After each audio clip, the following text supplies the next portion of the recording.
The Makassar cathedral bombing was an attack occurred on the 28th of March 2021.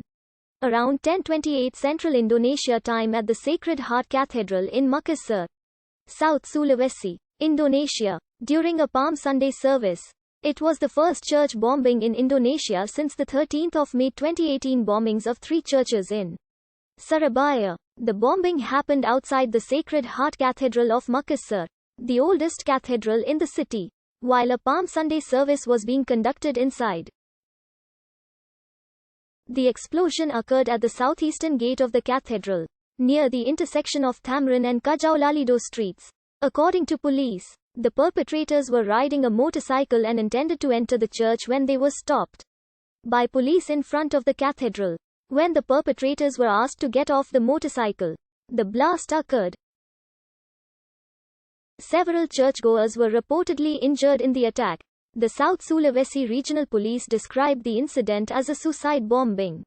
National Police spokesman Argo Yuwono said there were 2 perpetrators of the attack. The bombing location was in the vicinity of Makassar City Police Headquarters and City Hall.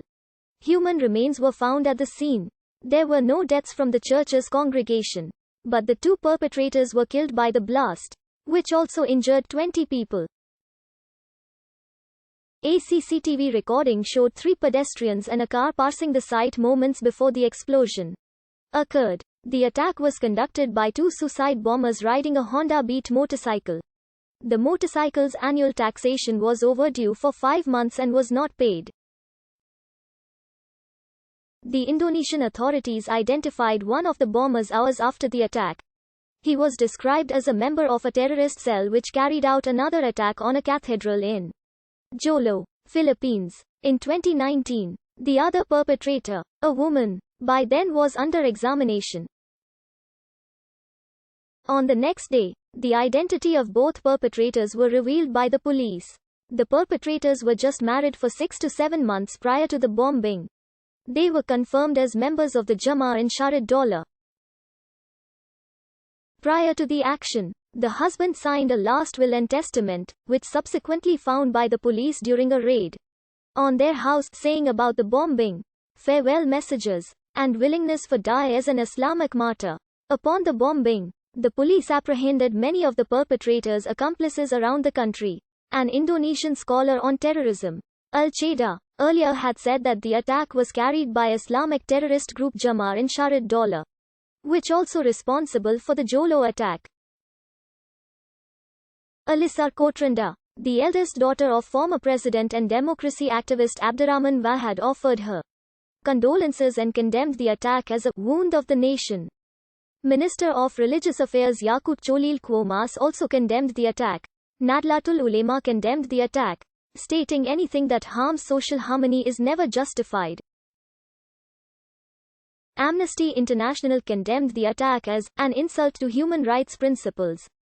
The city mayor Ramdhan Pomanto urged people to stop sharing photos and video footage of the explosion. He planned to visit the scene and phoned the pastor of the church to confirm there were no victims. From the church's congregation, the Indonesian Churches Fellowship asked people to be calm and trust the authorities to investigate the attack, while also discouraging people from sharing images of the attack. Indonesian Vice President Maruf Amin urged police to investigate the attack as fast as possible. President Joko Widodo condemned the attack. The chairman of Islamic fundamentalist group 212 Movement Alumni, Slamet Mairif, also condemned the bombing and called on the public not to speculate on the motive of the attackers. He claimed the attack had nothing to do with religion, so the public should instead focus on Muhammad Rizik Shihab's trial and the police's December 2020 killing towards members of the Islamic Defenders Front, an Islamic fundamentalist organization led by Rizik which had been banned by the government for declaring support for ISIL.